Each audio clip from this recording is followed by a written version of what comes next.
Hey guys, Andy here, back with another Middle Earth Monday. As I described in my previous video, I was kind of done with all the set videos I wanted to do for both Pelennor Fields and the Osgiliath box set, and I was kind of pondering as to how I wanted to go through making content for you guys in what order, what models and stuff like that. And I thought the best thing that I could do is literally go scene for scene in the movies and books and paint the appropriate miniatures. So that's what I'm going to do. I think that's the best way I can do it. It gives me a solid plan in my head and you guys know what to expect week to week. So we started this off last week with the Last Alliance set and we showed you guys how to paint up the elves, both an archer and a swordsman from that set. The Last Alliance set itself actually came with another soldier, which was the Númenorian warriors, and that's what I'm going to be tackling in today's video. So basically finishing off that box set, which I think will be really nice.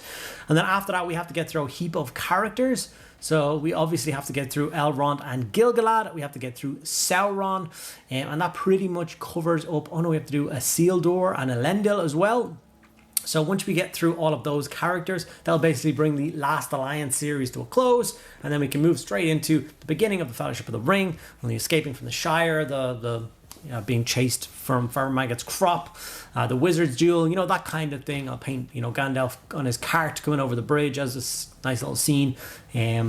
So yeah, I think it's a nice way of doing it, and I hope you guys are excited to come on this journey with me, painting through my collection and getting the models done. Before I get into it, I just want to say a huge thank you to all of my patrons. You guys are absolutely amazing. You make what I do possible. So thank you very much from the bottom of my heart. If you're interested in getting involved in that, some of the rewards are private Discord server where there's like 250 people talking on a daily basis, talking about their hobby and keeping each other inspired. And we run a couple of events and activities in there as well. And then there's also an extra video every single week. So that's 52 extra videos a year just for you guys, which I think is a really, really cool and special reward. Okay, without further ado, let's start painting a warrior of Númenor. And this is the standard warrior of Númenor that I've chosen for this video. Now, the warriors of Númenor as miniatures are definitely not my favorite. They are not up there with my kind of fond memory miniatures from Lord of the Rings. In fact, I tended to give these away whenever I bought a box of the Last Alliance elves. I just wanted the elves out of it. And that was mainly to do with the color scheme being so dark and so drab and so difficult to paint. So even me starting this morning when I was painting away, it was a challenge for me to try and find even just reference pictures online of what color is meant to go where on this miniature. I couldn't find the picture of the back of these models anywhere. So I have no idea if the cape is supposed to be black or gray or blue or pink or purple. It was difficult. So I had to make a few decisions myself. Even here, right here, I'm painting black on this like undershirt part, which is what I thought it was. Later on in the video, I realized that it's this kind of tan color, and it's like a tan undershirt that runs through the majority of the model, so it goes underneath his van braces and stuff, and I have to correct a mistake that I made. So we'll go through it all, and I'll show you guys. Hopefully by the end of it will become quite easy, and I think if I was to paint another one right now, I could paint him in like half an hour or so. Process of making this video definitely helped me understand the model a lot more. So it was of course Black Templar for all of the black parts, including the majority of the shield, his body armor, his boots. It actually has a lot more silver on this miniature than I thought. I then jumped over to Basilicanum Grey and did his cape. Now he has trim that runs around the black armor on the front, and I tried to leave the contrast Grey Seer behind so that I could just do this Basilicanum Grey, but the detail just wasn't really there for me to do that. So I did it all in black. And now I'm going to come back in with a small brush and Mechanica Standard Grey, and then I'm going to paint in those lines where they're supposed to be. So they're supposed to be, like I said, run along his tunic or tabard or whatever it's called.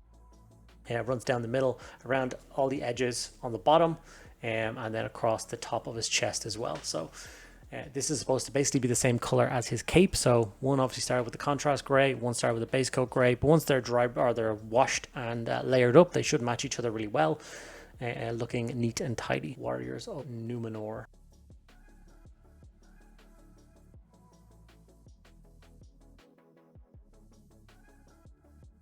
I do, however, have quite a large collection of Númenorian warriors now, as my goal is to own every model from Lord of the Rings ever.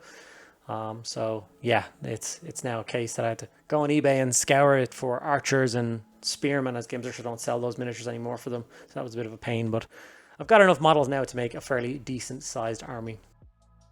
I then grabbed some Gulliman flesh to base coat the skin tones in.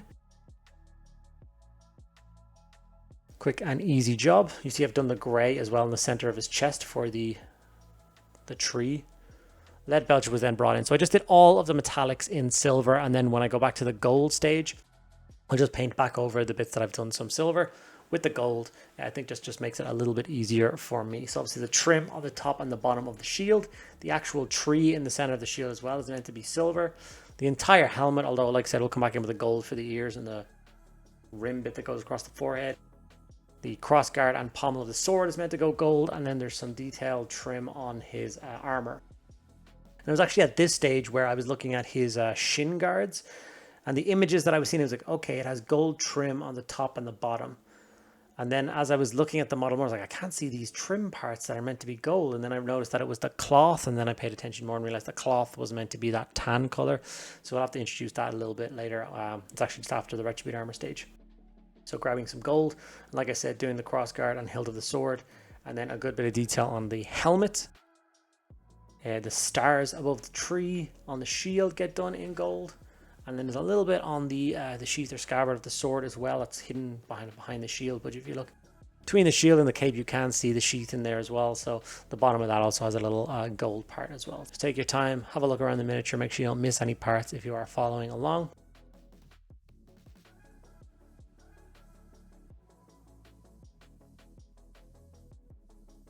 So we're getting there with all of the detail. To me, it's still very much a dark miniature. Like you've seen the video I did last week where I painted the Last Alliance elves. They're so colorful, beautiful gold and royal blue. So nice to paint. Zandri Dust is the color that I brought in to do that kind of tanned cloth color that runs underneath the tunic. So as you can see, I got to find it now and pick it out. I had already done it in black, which is obviously the wrong color. If I was to go back again, maybe I could be more careful and just go in with an Agarose Dunes contrast before the shade, but this works just as well, it's just a little bit slower in the process. Adding this bit in though did help me a little bit with breaking up the amount of dark tones. I definitely like that color in there. You can see it through his greave as well in his sword arm. Now it's time to shade the miniature. For this, I'm just going to use Nuln Oil. Like I said, there's a lot of dark steel and black on these models, so I think a Nuln Oil is a fair choice to cover the entire model in. It'll help give me a nice solid coat to work up from, and add a nice bit of shading to the miniature. We will be layering up the majority of colors anyway. And obviously these are, I've said the word potato miniatures before when doing my Lord of the Rings miniatures. Obviously these miniatures are quite old, and they've been used as like 1 or 2 piece miniatures. Like this is one complete model except for the shield. So they're press mold, which means they don't have a crazy amount of detail. So shades definitely help you out a lot trying to find out where you want to put the highlights. And the highlights are where you want to define the different parts of the model and basically paint in the detail. That matters just as much with painting in like detail as it is choosing to leave the bits that aren't actually detail in like dark tones. So you know what I mean, like where a cape blends into his back because they're not 2 separate parts. You leave that transition point really dark, so when someone's looking at your miniatures, their eyes aren't drawn towards those particular parts, so they don't notice the lack of detail that happens in those parts.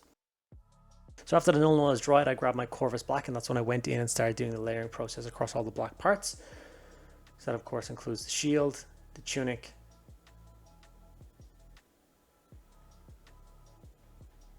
his boots. From here, we're then going to go back to the Mechanic Standard Grey. We want to keep these tones really dark as they are portrayed in the movies. And we're just going to do a nice little layer job on that trim once again that runs around the armor. And then of course take our time and layer up the cape really nice. The cape may have meant to have been black. Like I said, couldn't find a reference picture where I seen the back of these miniatures, which drove me slightly insane. But I think the grey is definitely a good choice. It's still keeping with the tone of the model. No one is going to be looking at it and say, hey, they've got grey cloaks. That's not correct. But it does add a touch more variety to the model and a little bit more color, which is another one of those steps which just made me feel better about the miniature, better about the process. And by the end of me painting up this model, I did like it quite a lot. And I thought to myself, I could definitely paint up a couple of warbands in this with a seal door and play them in a Last Alliance game, and I would be happy enough to do that. I think they would look cool enough on a shelf to display and show off. Cadian Flesh Tone was there and brought in for a very quick layer on the face of these miniatures. Like I said, not a lot of skin on show, it's just literally the center of his face. And then both hands. one hand holding the sword, which is quite easy to get to, and one is behind the shield, which is a little bit more difficult to get to, but the fingers do protrude a little bit through the shield, which seems like a bad idea to me. You don't want to be defending a sword blow with your shield and then losing a couple of fingers. It's definitely not ideal. But they're Númenorians, they're basically super soldiers, so I'm sure they know what they're doing when it comes to fighting.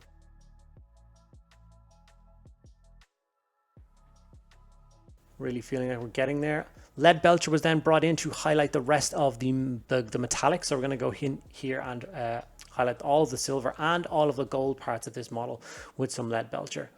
With the silver, it's going to be a normal highlight, and with the gold, it's just going to be these little dot highlights on the gold parts.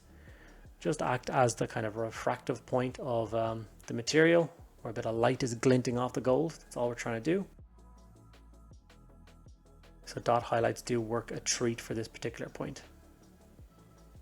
So when I go into the scabbard, or the sword hilt, just a few touches, and then up the blade is more of a solid highlight. From here, we're going to go into Carrick Stone, and that's the color we're going to use to layer up that undershirt part that we talked about earlier. And this is a very quick step, just a quick sketchy highlight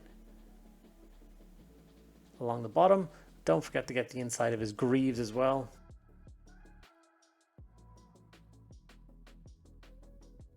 These miniatures not being heroic scale like the rest of Warhammer sometimes throws me off, but you got to pay attention to that. This is the finished result of my Númenorian warrior. I really like how he turned out in the end. Like I said earlier in the video, I'd be super proud to have a couple of warbands of these guys kicking about, and of course to field them when I play my last Alliance game, when I kick off the Quest of the Ring Bearer video series.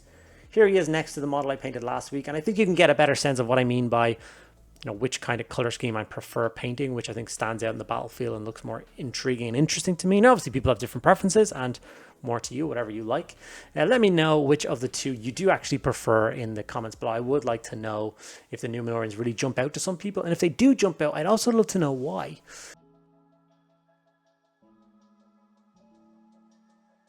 Okay guys, and there we have it. I'm going to be brutally honest with you. I'm not a massive fan of the Warriors of Númenor miniatures.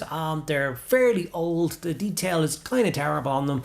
And I don't really like their scheme, their colors or anything like that. They never impressed me even back as a kid when I was collecting these miniatures. I tended to give the Númenorians away whenever I bought a Last Alliance box set, but obviously for the purpose of this video and purpose of my collection, I had to get a Númenor army. And with this scheme, I think I can blast through them fairly quickly and get them checked off my to-do list. Hope you guys enjoyed this video. You found it helpful. If you did, make sure you give the video a like, subscribe if you're not already subscribed. It does make a huge difference. And then ask me any question you have in the comments below or any suggestions for videos, and I will get back to each and every one of you guys. Thank you guys so much for sticking around to the end of the video. I'll see you in the next one.